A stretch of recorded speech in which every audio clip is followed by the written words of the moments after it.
Hello and welcome to Football City. Are you Amorim in or Amorim out? I have chosen a side because there are two camps. There are some people who believe that he's a great manager and he's doing a wonderful job. He's had to deal with a lot of trial, a lot of circumstances which are really difficult. He's had to get rid of players. He's got this new world-class system that once it kicks in, it's going to be amazing and you've just got to give him time. We've got to give him the right players. And there are people in the other camp who just say, no, the football's crap. The performances are pants. It's not working. It's got to stop and it's got to stop right now. Well, I appreciate both sides. I appreciate both arguments. But instead of sitting on the fence, instead of trying to appreciate both sides, I've actually chosen a camp now. I've put myself in one of those camps and I'm going to talk about that in this video. But before I share my thoughts, can I just say thank you for clicking on the video? I appreciate it. Please give the video a like. If you like football chat, this is Football City. Please subscribe to the channel. I would really appreciate your support in doing that. And there's a bunch of social media links at the bottom of this video as well. So please sign up to those. So I'm not really one for being a manager out. I'm not, because it's an admission that things aren't working. But where I stand today, after we've just lost to Brentford, 3-1 away at Brentford, in a game that I thought we'd win, I sit here and I think, it's just not working. It is not working. And I so want it to work. I so want him to be a success. I like the way he speaks. I like the way he comes across. I like his aura. You know, he's a manager. He's a young manager and a manager who could be our manager for the next decade, and we could have lots of success. Came from Sporting with this great track record, and I believed he could be the one, but it's not working. So I have to sit here and say, I'm Amorim out. Man's got to go. Man's got to go. It ain't working. It's like a computer that I had to get rid of a few days ago that I was trying to fix it and it just kept doing this cycle thing and it ain't working. I can't fix it because it'd be too expensive to fix, so it's just not worth it. So sadly, I'm in this position where I'm saying the man's got to go. And the last time I was manager out was Ole. And I liked Ole, and I was singing Ole's at the wheel, and I wanted it to work, and it was working, and there were great results under Ole. There was some really good attacking football. We scored lots of goals under Ole, but we reached a point where we were getting beat by Liverpool, and then we got beat by City, and it wasn't even a case of, are we going to get beat? Are we going to get a result? No, we're not going to get a result. We're just going to get beat. It's just how badly are we going to get beat? And then we got beat by Watford, and that was like the final straw. And ultimately, it was just that it wasn't that I hated Ole. It just became untenable because he'd lost the players. He'd lost the changing room. It couldn't work anymore. There was no way to go forward. With Ten Hag, I really wanted it to work under Ten Hag because him coming in, it looks a bit like a taskmaster. It looked like a school teacher. And I thought, this guy, he could do some things. And he won the Carabao Cup. Remember that first season, finished third. And then the second season, even though the football wasn't great, we finished 8th and it wasn't a great season, we still won an FA Cup as well. And it's like, Ten Hag, yeah, you know, with hindsight, maybe giving him a bit more time, maybe he could have done something else. And going into that third season, yes, again, I know the football wasn't great.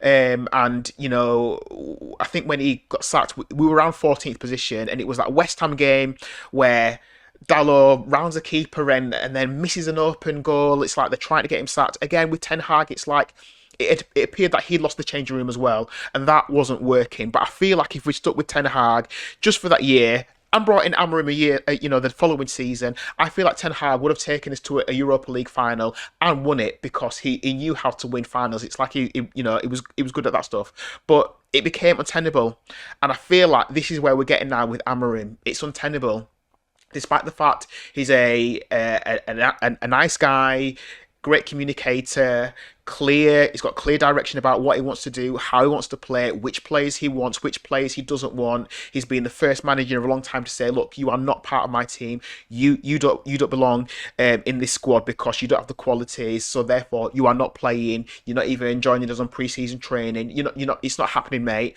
And we respect that at United because it's like he's a hard taskmaster, more so than Ten Hag. But ultimately, it's just not working. And I think about the Amorim situation. It's like dating someone, being in a relationship with This beautiful woman who she's good looking, she talks nice, she communicates well, the conversations are nice, she looks good in that dress, but ultimately there's something that's clearly not working and it has no future. So you think, what is the point of dragging this out? It ain't working. We got to go our separate ways. And I think you're beautiful, I think you're gorgeous, but there's got to be more than that because this relationship isn't working out, and I feel like that's where we are with Ruben Amorim. So as painful as it might be, it's time to call it a day. It's time to go our separate ways and just look for something else because this particular relationship with the club is not working, as painful as it might be. And I think after Chelsea, listen, I was still that's when I was on the fence. I was Amorim in because it's like you can't keep sacking managers, right? And you are going to have ups and downs, highs and lows. But right now, this situation isn't good. And after the Chelsea game, when we won it 2-1 in a dogged result, again, first 5 minutes we played some nice football, and then they go down to 10 men, and you think, oh, we're going to kick on and maybe score 4 goals in a game. We haven't seen that for a while, have we? And it's going to be a great result, and Casemiro gets sent off, and then both teams, both Man United and Chelsea, are down to 10 men, and it evens out, and you see that Chelsea with 10 men are so much better than we are with 10 men. And did we win that game because we were brilliant? Or did we win it because Maresca made some bad substitutions, taking off Palmer and Neto and taking off attacking players, and therefore that helped us out? Is that why we won the game? Anyway, we won the game. So you're thinking, let's go and play Brentford. Let's have 2 games where we win back to back. Let's have that because we haven't had that for time. Haven't had that for flipping ages. And what happens? We play Brentford, and they play us off the park, and they beat us. Do we get back-to-back wins? No. Is Frank going to cut his hair anytime soon? No. And it ain't working, man. It ain't working. So what happens then if Amorim keeps his job because he could? What happens if we go on and play Sunderland and we beat Sunderland? Does that make us all feel positive again? Like, okay, we're getting our Man United back. We're starting to win. Well, not really. Because, for one, it's Sunderland, who've just been promoted to the Premier League, who will be an odds-on favourite to get relegated, like Brentford were. We go and beat Sunderland, we go beat them 2-0 or 2-1. Let's imagine that. And if that happens, I'm sure we'll feel good because we've won a game, but I'm sure that their midfield will be better than our midfield, and that happens.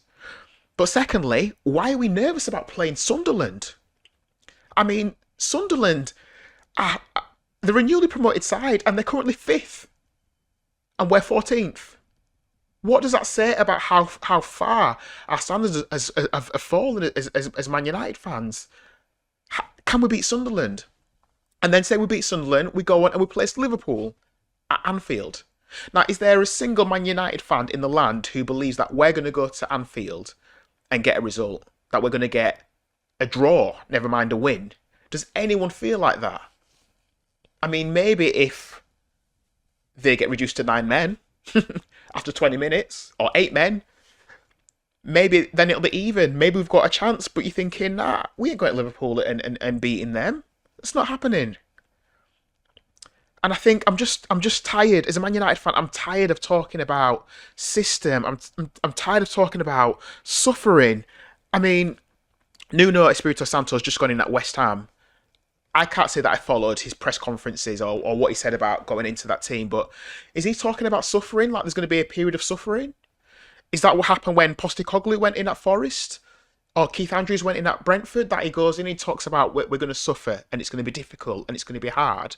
Well, yeah, maybe so, but how about we're gonna actually win some games?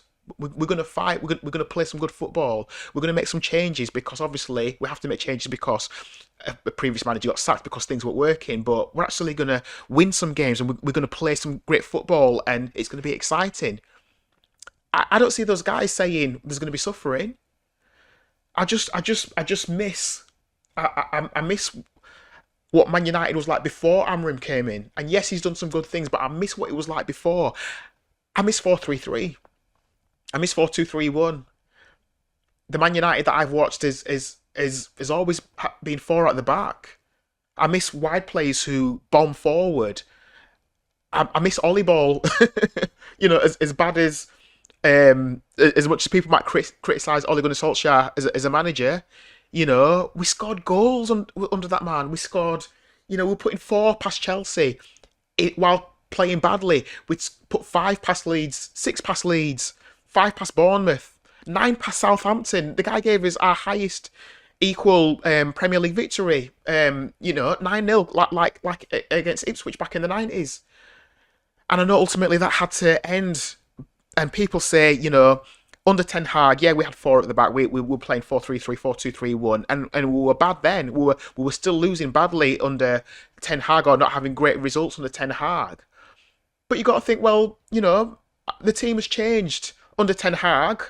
Our back 4 consisted of Wan-Bissaka, Dalot, Maguire, Varane, Lindelof, and we often had a makeshift left back in Dalot because Shaw was injured, and we had Reggie on for a little bit, but he was on loan. But so it's like we had makeshift players, but now we've got Mazraoui, we've got Delit, we've got Yoro, we've got Heaven, we've got Dorgu, Leon. These young players coming through. So the back line in itself is different.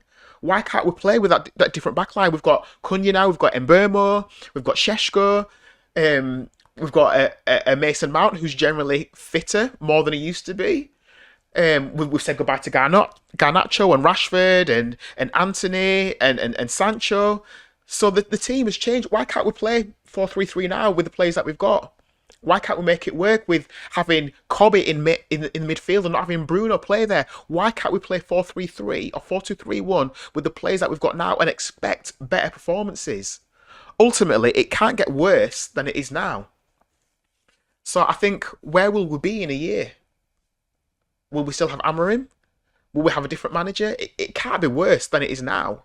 I mean, under Ten Hag, when we were finishing in 8th, and we thought, this is really bad, this is really bad, can't get any worse than this, got to change the manager. I mean, the man's leaving while we're in 14th. It can't get worse than this. You look at that form table of Amorim since he arrived, and Man United are at the bottom. And this is with a fancy system that's meant to be world class. And that system's got us to the bottom. So yeah, I would take anything right now. I almost miss Ten Hag. And again, it's like looking at that, it's using that relationship example of looking at some that you used to be with. And I mean, obviously I don't do this because I'm happily married now, but when I was single, if I'd split up with someone, you look back at that girl you were with, and you look at Facebook or Insta, and you look at pictures of them, and you're thinking, oh, they were really pretty, weren't they? She still looks fine, and do I miss what I used to have? Do I miss what I had with Ten Hag or with Ollie? And ultimately, there was still a reason why it wasn't working, so you had to move on.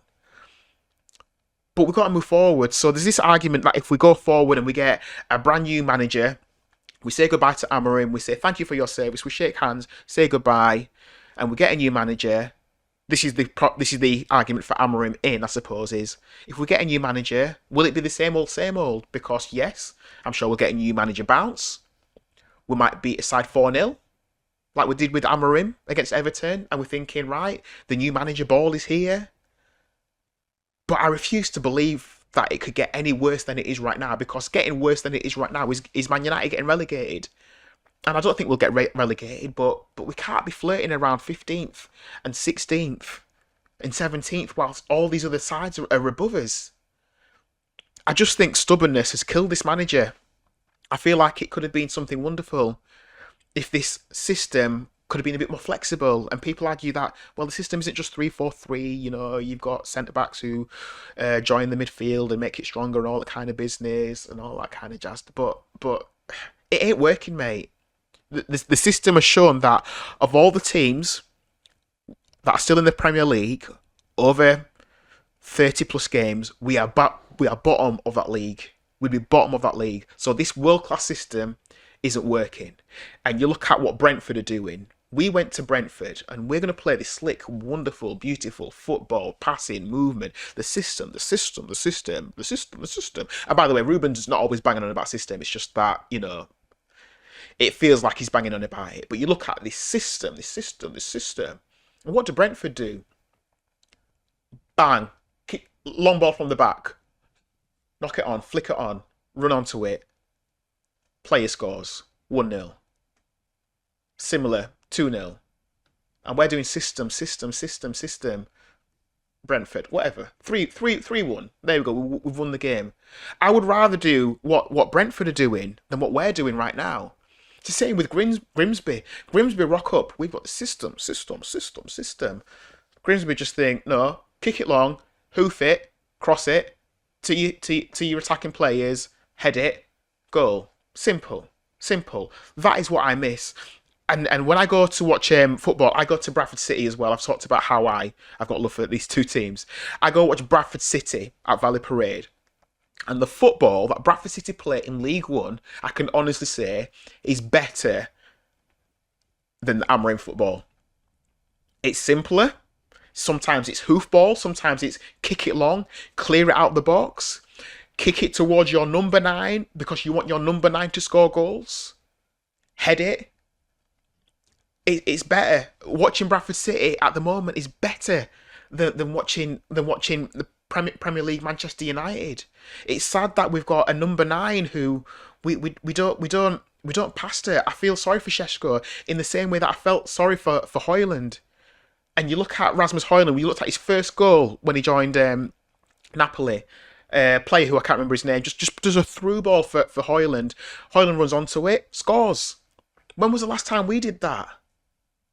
When was the last time, Bruno played a through ball for our number 9 to score like they do every week at Man City for Haaland? For Haaland, through ball.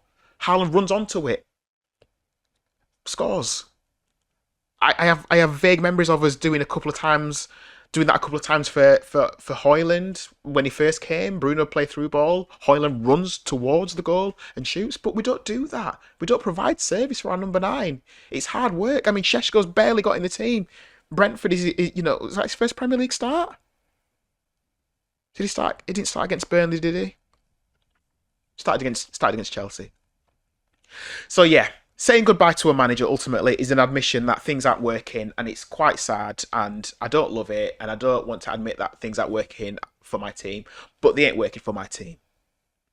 And again, I think about Chelsea. I did a video about Chelsea a few weeks ago about how Chelsea are ruthless, and they've got managers. They change managers like they change their underwear, and they've got Maresca now, but before that they had Pochettino, and Pochettino I thought had an okay season, got them into European competition, which I would argue is success.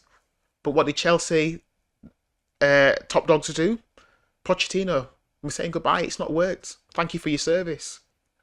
Chelsea had Di Matteo and Tuchel who won them the Champions League. What did they do 6 months later? The guys, the performance is not good enough. We're going to say goodbye. You're fired. Goodbye. Thank you for your service. Ruthless. So at Manchester United, why can't we do the same? Why can't we do the same with the manager? Right, Amorim, you've come in. We thought it would work, but it's not working. So thank you for your service, mate. All the best. And I think, why are we doing that? Is it because the owners are embarrassed? Are Ineos embarrassed to say that it hasn't worked? It's our man that we picked, and it's just not worked. Is it embarrassment? Is it about finances? Is it about compensation? Is it that they can't afford to do it yet? I've heard on the grapevine that there's this idea that they might let him go after the 1st of November because of how much compensation they'll have to pay him. It's cheaper to do it then than it is to do it now. Is it about money, or is it about just admitting that they were wrong? But you know what? In 6 months' time, when we get a new manager, and we're winning games again, no one's going to care. No one's going to look at the owners and say you were wrong. You made terrible mistakes under Amorim. Because if we're winning games again, that's all fans want to see. As a fan, all I want to see is Manchester United winning games. That's all I care about. Playing good football, even poor football, but winning, getting 3 points at the end of the day. That is what matters to me. That's all I care about. So yeah, there you go. I'd love to know if you are Amorim in or out. Do you feel like there is still hope? Do you feel like there is still light at the end of the tunnel? Or are you just like, nah? Are you joining me? Are you joining me where I stand? I'm not ranting. I'm not shouting. I'm not getting angry. I'm calm about it. I don't need to rant. I'm just like, it ain't working, mate. It's all good. I wish it had worked. I'm a bit sad it hasn't worked. But there you go. Hey, West Ham fans, also, last night, I know you played Everton. 1-1 draw. I tried to watch the game. I saw Michael Keane's header go in, and then I had to put baby girl to bed. And yesterday was actually my wedding anniversary, so I shouldn't really have been watching football. But I'm interested to find out what you think about Nuno and his first game in charge. I mean, he's a new manager. Has he talked about suffering? Has he talked about challenges? How's he approaching it? Are you excited about him? New manager. Do you reckon Nuno's going to take West Ham above United? Is he going to do better than we are this season? I'd love to know what you think. But yeah, Man United fans, what do you say? Are you in? Are you out? Should he stay? Should he go? I know rival fans will say give him a 10-year contract, keep Amorim out of the club. He's going to do a wonderful job. But obviously they're bantering us, same like they did with Ten Hag. They wanted him to stay. But United fans, do you want him to stay or do you want him to go? Let me know what you think. This is Football City. Thank you for watching. Please give the video a like. Please subscribe to the channel. All the social links are at the bottom of this video as well. And yeah, we'll keep the conversation going. Leave a comment. Let me know what you think. Until next time, take care of yourselves and I'll catch you on the next one. Thanks for watching.